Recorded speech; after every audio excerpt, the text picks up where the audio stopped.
morning, everyone. My name is Teresa Rodriguez, and today we have our guest speaker, Dr. Nicole Kosanke.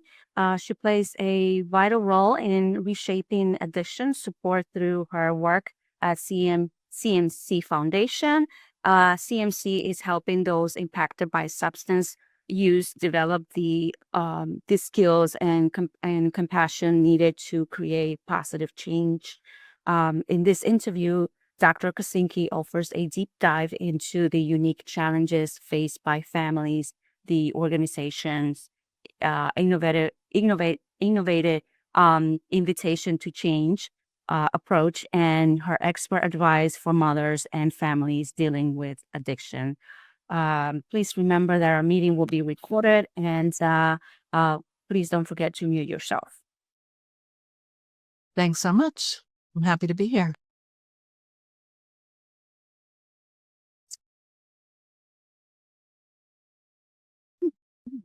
We'll proceed with the questions. What are some of the biggest tips that you have for mothers that have a child dealing with addiction? Well, I think the main thing is to get support. So everybody who's listening here already is doing the biggest thing, I think, for themselves, to reach out and remember that you're not alone and be able to ask a bunch of questions, because there's a lot of shame and criticism in the world. Even just by knowing someone with a substance use problem, it feels like you're condemned. And so really pushing beyond that and asking the questions, getting the help that you need, and pushing for more, because I think it really requires advocacy to figure out how to help a loved one with, who's either struggling with substance use or experimenting and you're afraid, or in a community where there is a lot of access, which most of us have at this point. Whatever the situation is, educate yourself and get some support. I think that's the main thing. After that, there's a bunch of other things to be thoughtful about, in terms of thinking about really what is your goal? Like, what do you a lot of times people focus on the negatives that they want to get rid of, which of course is the main thing that spurs you to get support and seek information. But the other question of, like, what are the positive things you want this kid to do? What do you want them to be? How do you want them to be managing their feelings and socializing? Like, what is the goal? And what is a healthy, rich, nourished life look like from your perspective, for your child, for your family? And really having those goals allows you to sort of organize yourself around activities. How are you going to reinforce positive behaviors? What things are you going to encourage your family to do and set up for them and role model for them? So I think that's one thing that a lot of people have a hard time sort of shifting their energies towards, because the fear is so high that you want to just, like, stamp out the problem, which is totally understandable. There's nothing wrong with that impulse. It's a healthy one, and it's the protective mom that is coming out there to really protect your kids from the dangers in this world. But the question of what you want as opposed to what you want to stop is really helpful in organizing kind of your activities and your helping strategies. Yeah, that probably leads to my next question. What skills do you recommend to our community that may help them manage their unique struggles or challenges? Well, I think that when when you first kind of walk into this world of, like, okay, my loved one seems to be having difficulty. What am I going to do to try and help?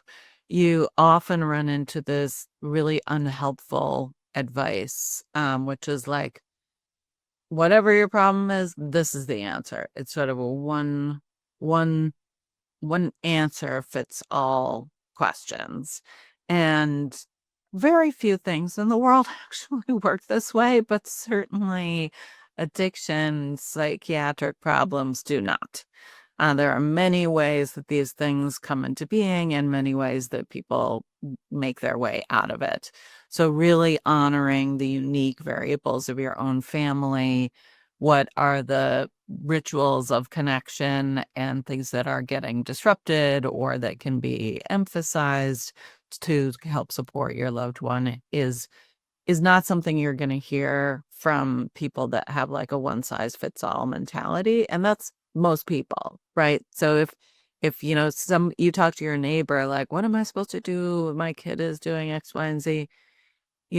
Whatever worked for them is what they're going to be an evangelist about, which might be something really helpful to you, and it might be totally irrelevant to your situation. So you really have to dig into your own intuition to honor what you know about your own family and work from the values that you have that are deep in you and that matter most to you, and have that be your guiding force, which is really challenging when you're afraid. You just want an answer. You want like the solution. Surely there must be like a path to deal with this. And there kind of are some paths to choose from, but it's not necessarily like one and that's it. And the other thing that I think is so hard about kind of facing your own unique situation is that our society is focused in this weird way on these polarities of helping. Like you're either supposed to do everything, like take over, do an intervention, set limits, cut off access, like be very active. Or the advice is, well, you can't do anything until they're ready. So, don't bother. You have to just step off. People are equally adamant about these two polar opposite perspectives. And so when you're feeling really afraid, it's really hard to figure out like, okay, this doesn't make sense to me. Maybe it's just me that doesn't understand. But no, it's not just you. Like the world is sending very mixed messages about what is the best strategy here. And I think most mothers will tell you like, it is not an option to step back and just watch and wait for them to figure things out or get motivated or something. It just goes against the grain of all mothering instincts. And so, do you need to like help them manage and develop their own motivation? Yes, but clearly, this end of the continuum is not going to be really applicable for mothers in particular. Partners, we're talking about adults, that kind of thing. Maybe that's a different story, but I think it really is important for people to know that it's not just their inability to figure these things out. There's a lot of really inconsistent messages out there. And then what obviously they going to face those challenges. You mentioned some resources, and I'm not going to go through in the book. um which one you think are the most important for the community? Some of the people haven't read the book, and would you mind covering those resources for those that haven't read the book? You mean resources in terms of action strategies or like in the world Yeah, or well, like what is offered, what kind of resources should we be looking into when we are in the middle of these struggles, whether it's psychological, financially, because not everybody has the means to obviously, bring their child to, the best program. Let's say, some people might struggle with that. yeah. Resources is the big thing to like kind of push them in the right direction. Yeah. I mean, that's the thing about reaching out for help and speaking to other people and getting involved in the community is that you really learn a lot from other people and what they have benefited from, both, in terms of like resources, financial resources, or getting, involved in the community so that you have an idea of what the resources are in terms of services available. I mean, to be honest, like every community is a little bit different. So there's no like one answer to that. It's really about getting involved, talking to as many people as you can, figuring out what resources are available to you, and not feeling ashamed to seek those out because there's a lot of stigma about these issues. But if you let that stop you from reaching out and getting help, you're gonna just feel more and more alone and be at a disadvantage. So really figuring out what the options are is important. But you have to know what you're looking for, right? So you have to be really thoughtful about what are the origins of the story for my family. Does it have to do with did it start with like the parents' substance use? And so that needs to be addressed. Does it start with learning issues? And so the kid is flailing at school and needs more educational support. And that would sort of trickle down and help with confidence and feeling a focus, a healthy focus in their activities. Does it start with anxiety problems? And so that's something that needs to be addressed. Like, usually there is something underneath the substances that is really important to identify and figure out. And in our approach, we talk about like what makes sense about their substance use. Like behaviors make sense. Like people aren't just using a substance because they are a bad person or they're like, gone crazy, or like there are lots of different sort of intuitive things that people think like, well, that's nuts. Like, why would you ever do that? But there is something that makes sense about it. Like behaviors make sense. So figure out what makes sense to your person about their use, and that will help guide you in terms of what it is that you're looking for to help them. One of the things that I was intrigued by the book was that you talk about trauma. How did you navigate the trauma portion of it? Because I don't know much about trauma. Um, what what is your insight to share with the group about the trauma portion of addiction?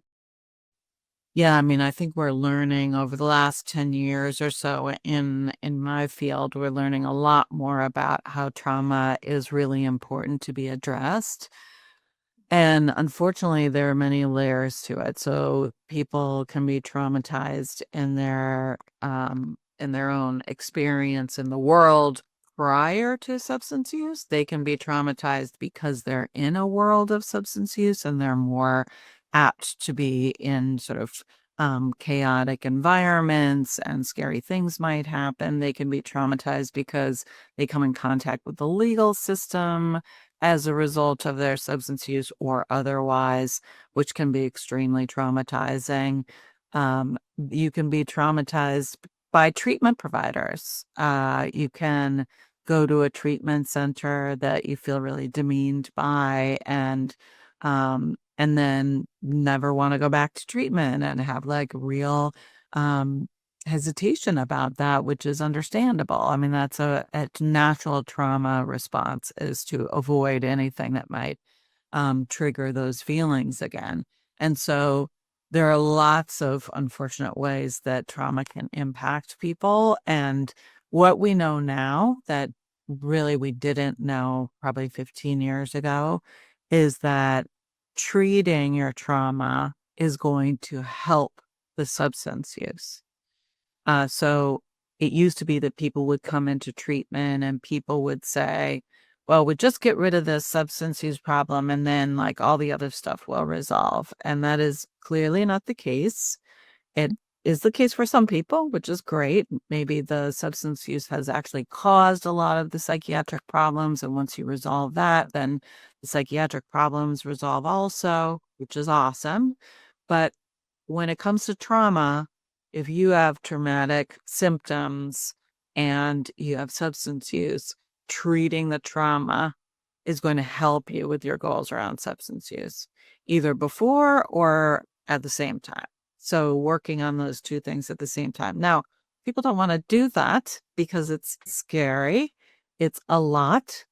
It's if you're in a, a paid treatment center, it's expensive. So there's lots of different reasons why you might not want to do it.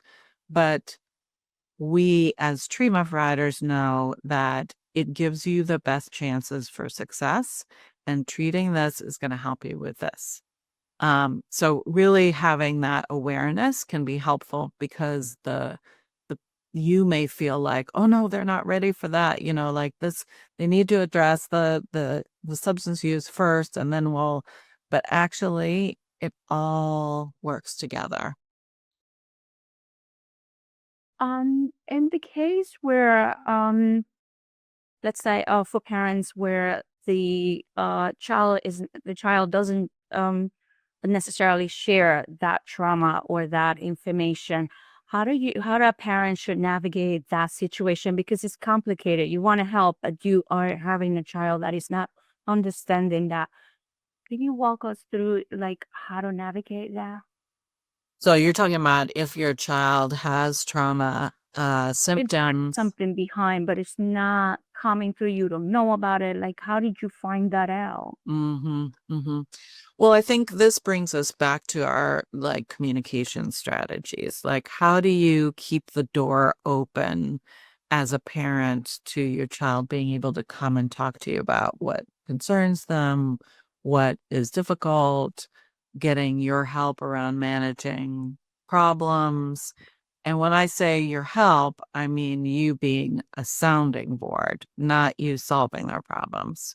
Because if you're the one coming up with all the solutions, that makes you critical to them solving all their problems from here on out, which is not our goal, right? So it's more about being a sounding board for them to figure out how to solve their own problems. So that may or may not be always possible that your kid is like capable of doing such things and working out their own problems, and they may be really shut down and they may not want to talk to you about what's going on. And so that's when we really double down on the communication strategies to draw them out and be a welcome place for them to come to feel safe and be able to talk through things. And that might mean listening to things that don't necessarily interest you at first, or, doing things that your child is interested in doing and spending a lot of time in ways that you can have sort of parallel discussions, right? Like everybody talks about how being in the car can be a really good opportunity because you're both facing a different direction. There's less, intimidation of like feeling, oh, I've got to say something now. Can feel more fluid. There's less pressure, etc. So activities that sort of invite that to open up the doors. But the other piece is like if your kid is in therapy and there's something going on that you don't know about, you can continue to be an open door for the therapist as well. Continue to reach out and say, like, I know that you're doing, confidential work with my kid, and I respect those boundaries. On the other hand, if there's ever anything at all that you think I should know or I should do differently or more of or less of, it would really be helpful for me to know that. You don't always have to take their advice. I'm a therapist myself, so I hope that all therapists have good advice, but we know that's not always the case.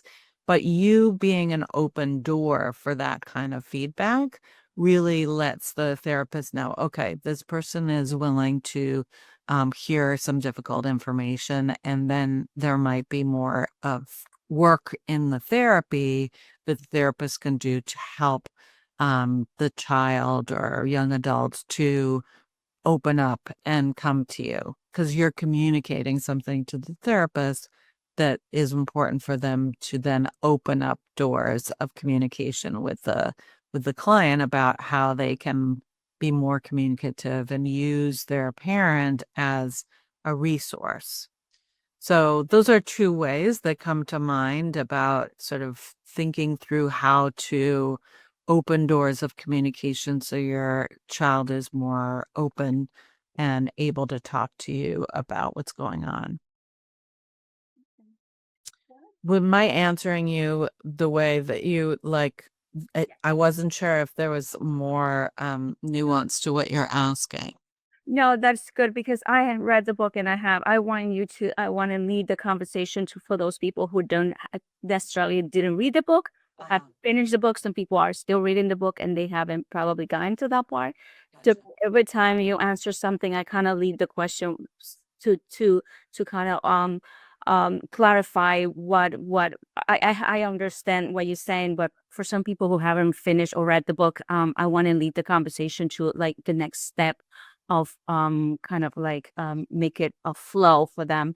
And that brings me to the question of which I am familiar with because I read the book about the situation with the HIPAA and the confidentiality and trying to work with the therapy because yes, we want to work with the therapy. We want to know everything as a parent. You like tell me everything, but there is it's confidential and information. And if you can just elaborate on some of that, so give people an idea of what they entitled to and what they are not, so or they not able to get because there is a confidentiality Yes. um part of it.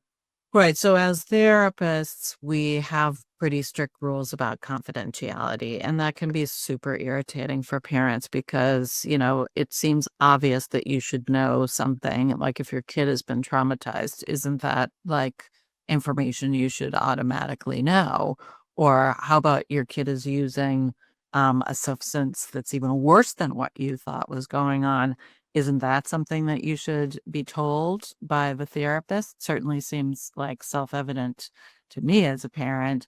However, as a therapist, I know that it's against the law to break rules of confidentiality if the child is over 18. Under 18, they like therapists try and have as much confidentiality and safety in the relationship because otherwise the kid's not going to tell them anything, right? If the therapist just goes and tells the parent everything that happened in the therapy, guess what's going to happen? The kid's going to stop telling that therapist anything. So even though they're under 18, there are still boundaries, and we try as therapists to try and protect that space. So as a parent, you can know these rules, right? And one thing that I think is really helpful to do for me as a therapist, I know it's really helpful to hear from parents, right? So I may not be able to tell you anything about what's happening in the therapy with your child, but you get to tell me whatever you want, right? You get to tell me, like, this is what happened, this is what's going on.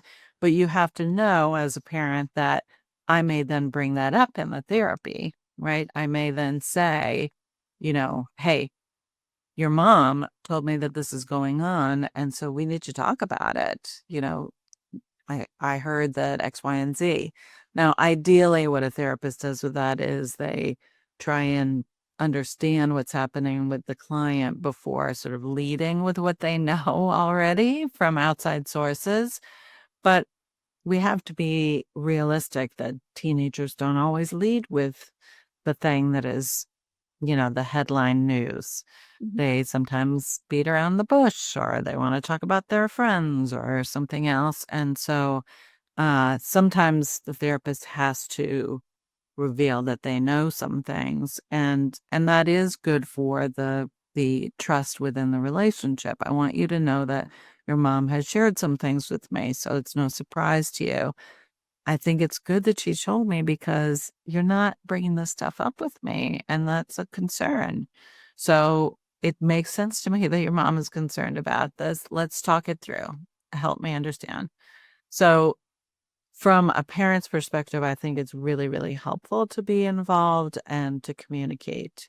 Now, there may be an instance when the therapist then says, like, listen, I need to build a relationship with your kid, and I can't lead every session with, okay, your mom told me this is what I heard, that is going to damage the relationship. So it's a delicate balance, but I think that when you do know something that you don't think is going to come up and it feels really important. I mean, after all, who's paying for treatment?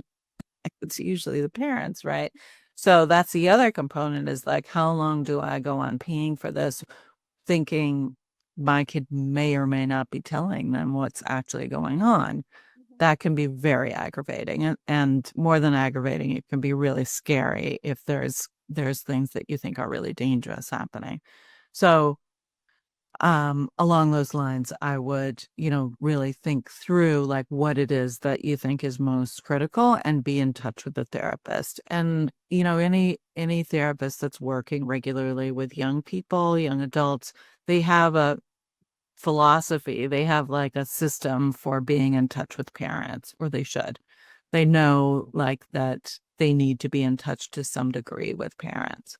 So figure out what that is with the therapist and then work within those guidelines. Because being a sort of a collaborator, so to speak, in the positive sense is really helpful. The therapist is seeing your kid like 1, maybe 2 hours a week. And how many hours are you seeing your kid? Quite a few more. So you have a lot more capacity for influence in some ways. They can't set limits with your kid. They can't reinforce positive behaviors outside of just praising them in that 40 minutes or something. But you have the opportunity of this overlap with your child a lot more. You can have limits around money. You can have limits around privileges. You can reward their positive behavior with your attention and your praise. You can use communication to clarify the rules of the house and make sure they understand what their privileges are in the house. So there's a lot more that parents can do to help facilitate the goals of therapy. Yeah. Okay.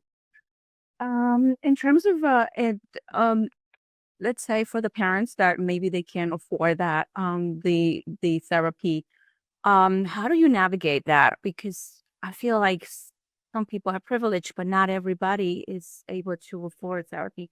What you recommend in those cases? Well, the different states have different resources available to kids, which I think are really worth pursuing. There's hotlines in New York. We have some really good resources now. There's a whole Thrive program that is worth checking out and seeing because there's a lot of free resources available right now for teenagers. Thank goodness, because, these poor kids have been put through the ringer with the pandemic and then back and forth and now legal marijuana and just so many different issues that they've been navigating, and sort of the mental health crises of young people has really been recognized by the Surgeon General. And so I think there's going to be more resources available down the road. So I would just keep your finger on the pulse around that. Call 411 and find out what is available in your local area. What are the free resources for kids? But part of the reason that we wrote Beyond Addiction in the first place and created the Foundation for Change organization, the nonprofit, is because therapists aren't going to be the answer to this problem alone. There's not enough of us. There's not enough impact that we can have.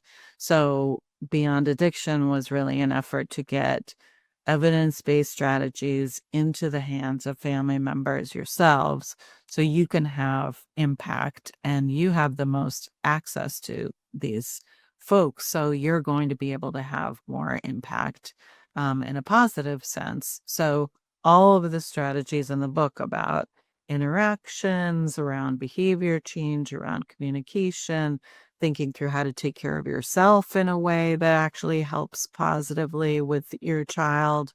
All of those things are really important strategies to wrap your hands around and figure out which ones really are going to be helpful to you. Because you're right, the treatment is expensive. It's not always available. There are plenty of areas in the country where, there's like, I was talking to somebody who said there's like one psychiatrist in the whole state. I mean, this is really a problem. So this is a systemic issue that means that more information needs to be in the hands of families.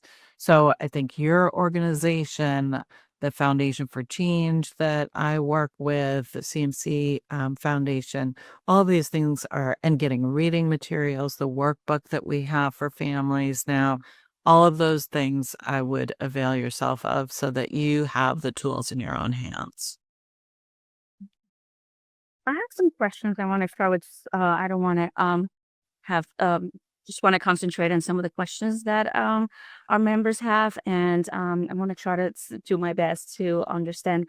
Um, One of them is, what steps do you take with a child that just shuts down and will not open up about their addiction? I also want to learn more about your foundation. Sure. So the foundation is easy. It's the CMC Foundation for Change. So that website is has a lot of different resources. So I do like a monthly talk on Mondays, and there's a bunch of different training options. There's self-help groups. There's the workbook, the book. So there's a bunch of different options for participating and volunteering your time, etc. Obviously, Mothers Against Addiction has a lot of resources as well. So it's all of us together trying to put all these things together to help folks. Um, in terms of how do you draw someone out, right? Um, how do you get somebody to talk when they're really shut down? And it's a such a tough problem. I first want to just acknowledge how painful it is for parents to have that experience and feel really, um, you pour your heart into these kids and then they like disappear on you. It's really painful, even though they're sitting right there, they're just not saying anything. Um, so again, I would use strategies around really, and sometimes it's worth it, even though it feels silly, maybe to like take some notes to yourself, enlist other people in your life, like have a little meeting with your partner, with other family members, etc. What do we think? Make a game out of it. What is the most important thing for mommy? Like, what makes her happy? Okay, let's go around. Who else? What else? What's the most important thing for Johnny, do we think? What really makes this person happy? What makes that person happy? What drives him crazy? Like, make a game out of it, and it doesn't have to be like sitting around in a circle, but like in the car, or you're walking them to some event, or you're just sitting there in the living room or whatever. Like, try and be casually opening up conversation to figure out, because the question is, what interests your child, right? So your question is about how do I get my kid to open up when they're shut down around their substance use? But I'm kind of answering the question of like, how do you get your child to talk to you? Period. The substance use is a harder lift than getting them to talk about anything, right? So if we can get them to talk to you about what matters to them, what interests them, what makes them happy, what drives them crazy, then there's more likely that they're going to be talking to you about other things. Like, I have a hard time getting to sleep at night, or everybody seems to, know what to wear to school, but I have no idea. Or, I can't get a job. I hate this neighborhood, whatever it is. These are the stressors and the things that you really want to hear. You want to hear these things. So the goal is to open them up, period. And then you can hopefully make your way to the bigger issues of substance use, because those are higher lift issues to talk about, and it's going to require that they feel a little more open and comfortable and familiar with talking just in general. So I would start on the sort of what we call you know the lowest hanging fruit, like choose the thing that is closest and bite sized, and then go forward with the harder stuff. I hope it's not confusing, but someone has a question about, and I'm assuming because she hasn't finished reading the book. She wants to know, what is trauma informed approach and how can parents apply this understanding when dealing with their child's addiction or a loved one? a really good question. So a trauma-informed approach is one that really takes trauma into consideration when you're trying to do either treatment or parenting of a child with these issues. So I'm saying child, but we all know children get older and then we still call them children, but they could be an adult. But having a trauma-informed approach might mean that you have an awareness of how it is that the trauma influences their lens when they see the world. So that's sort of an overall kind of general way of thinking about it. But if you get into the specifics of that, that might mean, okay, so I understand that my adult child had a sexual trauma, and so they are very reluctant to go to bars or go socialize or go out at night, and they're really avoiding a lot of things that mean that their whole life is kind of shrunk down. And so understanding that, I can sort of introduce ideas about what is the thing that she really misses doing that would be like a small step in the direction of cracking through that avoidance. What did she appreciate doing? Now, maybe she drinks so that she can tolerate these situations, or smokes pot so she can tolerate these situations. So having a trauma-informed approach really means that you are taking the trauma into consideration when you're thinking about what might be motivating their substance use or motivating their behaviors in general.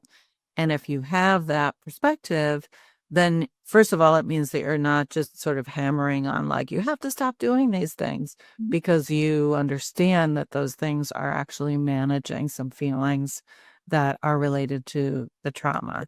And a lot of times people don't have clarity that like avoidance of all these things can't be the answer to the problem forever. Everybody wants to avoid something that hurt them. But if you avoid going out and dating and leaving the house at night, like you begin to expand into a lot of aspects of your life that end up with the end result of really a constricted life that is less likely to be fulfilling overall, which is terrible.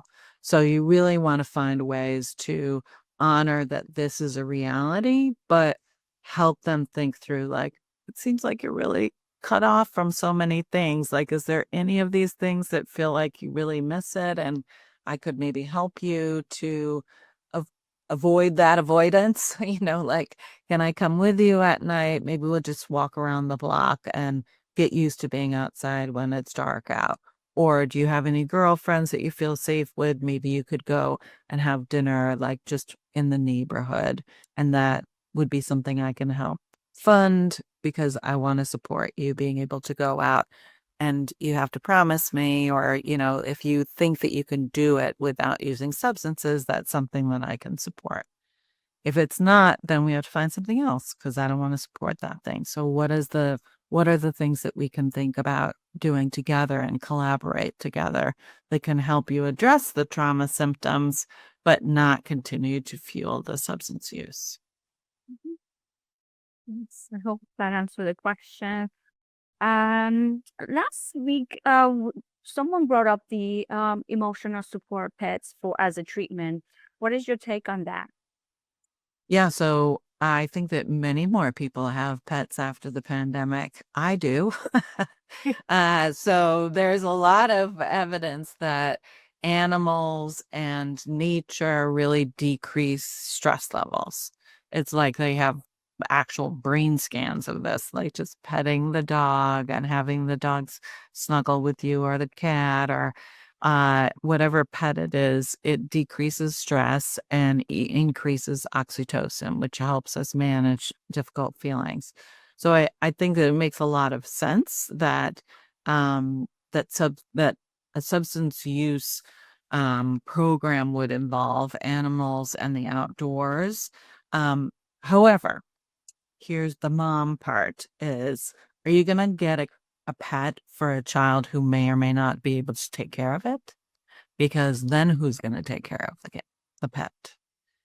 It's going to be you. So be prepared that that might be the outcome. If you want to get a pet and have them be able to access it and benefit from that, that might be a good first step.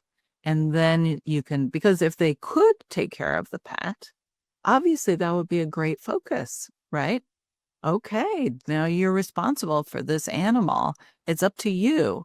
That can be really organizing for somebody who's having trouble organizing themselves, right? Like, I'm motivated to take care of, well, I have to go outside because I have to walk the dog. Great. That's great. But as a parent, I know that we want to have some evidence that this is actually going to be capable. This is a possible realistic goal. So I want to sort of work my way towards that rather than sort of jump to, okay, I'm going to buy you a dog and here's the food all on you. No, I want to see some evidence that they can take care of it. That's a good. I think that's good. I think Eva has a question. Yes, thank you. I wanted to unmute. I wanted to spare you my two-part question because I've been really listening to Dr. Kosanke.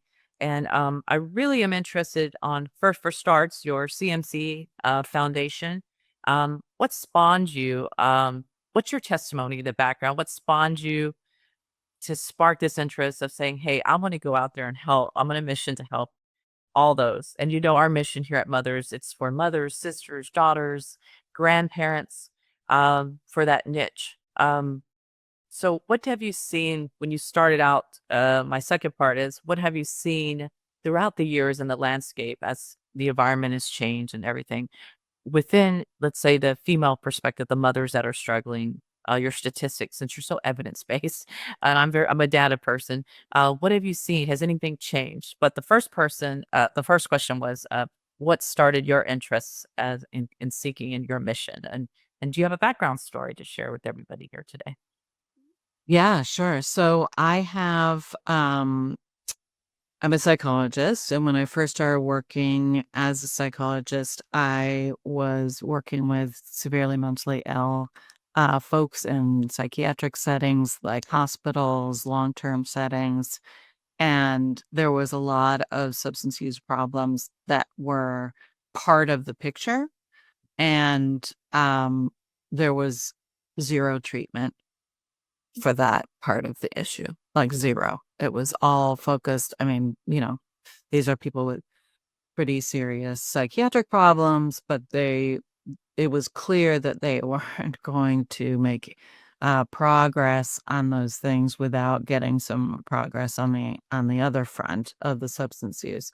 And there was literally, like, everywhere I worked, there was no treatment. So I sought out treatment, experience and training around those issues, and worked at a couple of different agencies, but I really wanted to do evidence-based treatment. I wanted to find the things that were most likely to impact change and have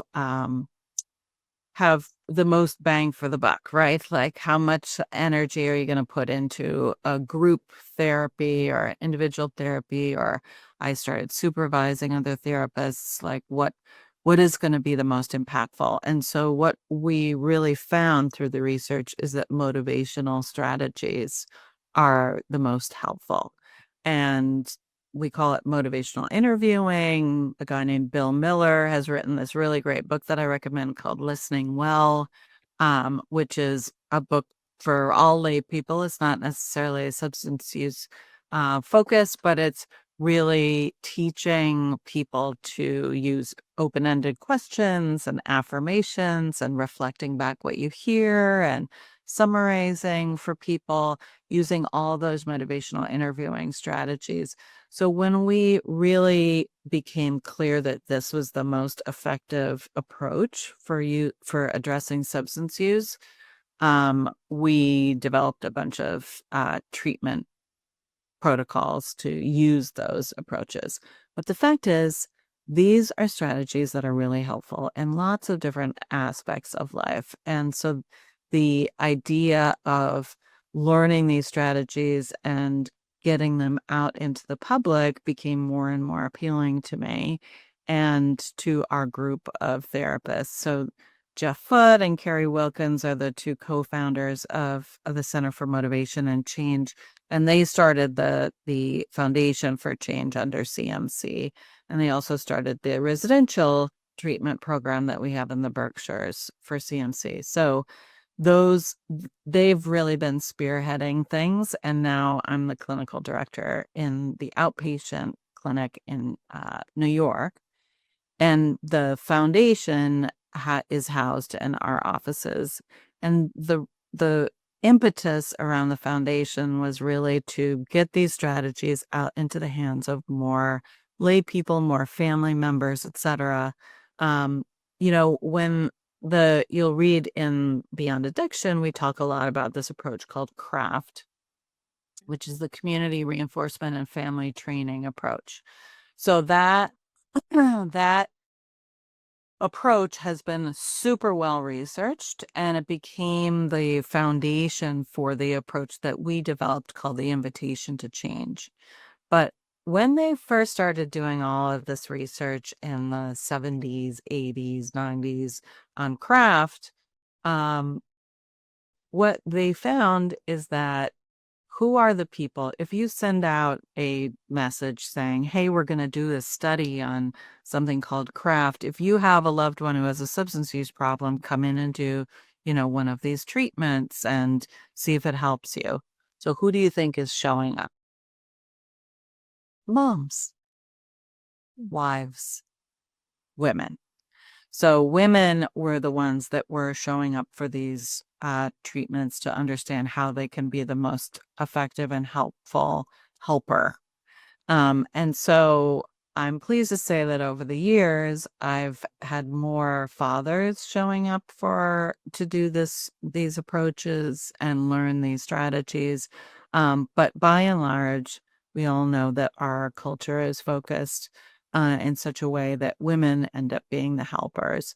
And so I think really targeting these strategies for women so that they can absorb them and share them with their family is the way that we're going to get these strategies into the world at large, because women are the ones that transmit these things, that they focus on relationships, they have the communication strategies, etc. So having this, I love the Mothers Against Addiction foundation story, because that really is key, I think, to the way our society works, is that we teach women to be the helpers. And I wish it were not so, that more people were taught these strategies. But that being the case, I think the more women can embrace these kinds of motivational strategies, I think the world will just become a better place. That's how I feel. I believe that. Thank you so much for sharing that. I mean, it's so insightful. And I just, really quick, I have one more question too. We do get in our groups from our mothers that share any tips on self-care for themselves. I mean, who takes care of the caregiver, right? And have mothers that have grieving loss. They have lost a child to substance abuse, or they have lost a child through custody battles because they themselves are in substance abuse, or the whole family dynamic is under substance abuse. What could you do for even a custodial parent or guardian? Self-care tips that you would advise? As a It's so important. It's so important. I mean, I guess I'll just say a couple things. I mean, people really have to figure out what works for them, but the most important thing is to believe that it matters. And once you really embrace that it's a fact that it does matter, and that you are worth the attention and care that is involved in self-care and self-compassion, once you truly embrace that, then the how of it will come, right? You'll figure out, like, what do I really need? I need to be doing stretches in the morning so that I have better posture through the day and I feel better in my body, or I need to be talking more to my sister or my best friend. I need to get their support. I feel better once I have that, or I need to do a better job managing my stress. And I think that means taking breaks. Whatever the how of it is going to come once you really accept the reality that you're deserving of attention and care and nourishment. And in fact, you will be a better caregiver if you are well nourished yourself. They say, like, put on the emergency mask before helping anyone else with them. That's just not how we've been taught to operate. It doesn't come intuitively to us. So there's a real need to dig deep and ask yourself, like, do I feel like I deserve this?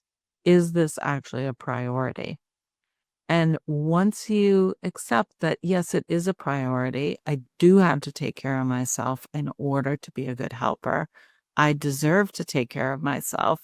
This matters. My well-being matters. It's not some fluffy, like, getting your nails done. This is like, my soul needs nourishing. I need nourishing in order to be the best person that I want to be in the world. And that includes being a helper. So I need to address this. Once that happens, the how you'll figure out.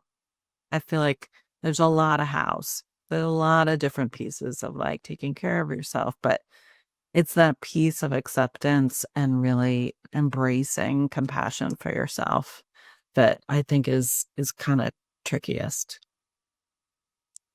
I agree. Wonderful. Thank you. And you say it so peacefully and comfortably too. So you have a magic to you that you probably found what your self-care help, your particular code for Well, yourself. listen, I struggle with it all the time, all the time. I mentioned stretching in the morning because I have trouble stretching in the morning. It definitely helps me, but do I do it every morning? Not so much. But it's a struggle. Like, you have to really, really embrace that it matters. And I have to remind myself of that, just like everybody else does. I have to be self-compassionate and learn new strategies around compassion. Everyone struggles with it. There's no escape route from the suffering of humanity. That is not the option that we get to take, nor do we want to take it, right? Like, being human involves some suffering. It involves mortality. So having that be a part of, I just read this morning an article, and they were recommending that this may sound morbid, I hope it doesn't, but, like, they were recommending that you spend a few minutes every year writing your own obituary, because it helps you to focus on what it is that matters to you. What do you want people to say about you? What do you want them to remember?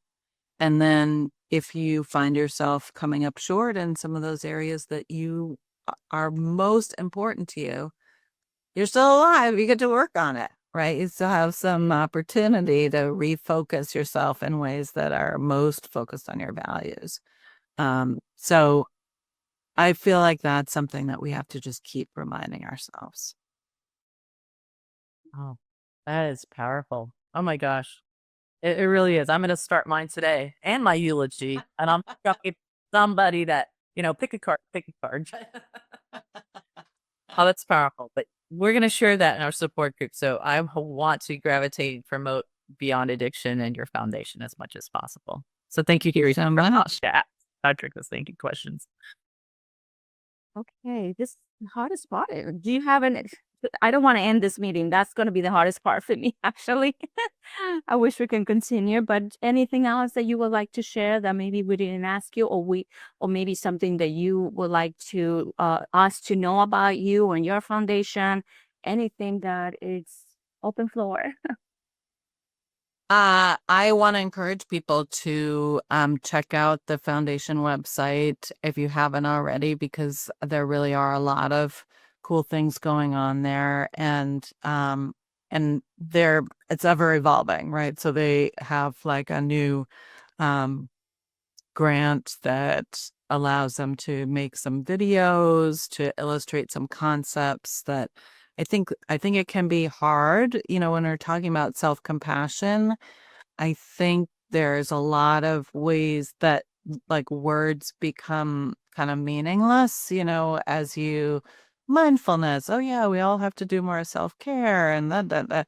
It feels like it becomes superficial, and sometimes videos and images and sounds and songs can sort of seep in a way that is more meaningful and more impactful to really absorb concepts. So I think it's really cool that we're trying to work on these different videos and get different images up there for people to um, see. So I would encourage people to go to the website and check out more resources and do so like, once a month or something and just see what's new. Do that. Anyone has any questions or any thoughts? We had one comment, but we had two comments. One from Michael saying, "Well done, Nicole. You're a wellspring of knowledge in this field, and thank you for your time today. I think we all learned something this morning." And Donovan, did we get this question from Michael Lucas? What steps do you take with a child? Yes, we sure did. Definitely. So, and yes, ending would be very difficult, but there's so much collaborations we can do together as a foundation. Thanks everybody for making it here today. I appreciate how much time it takes to really pause and think about some of these issues that are not so easy to talk about. Thank you. Our book club, Teresa will be spearheading that as well today too, speaking over your book, Beyond Addiction. And we Awesome. Thank you for giving us your time today. And I hope you come back. Sure. Thanks so much. Thank you so much. Have a wonderful day in New York, and both of y'all. Thank Thank you. You too. Bye. Bye.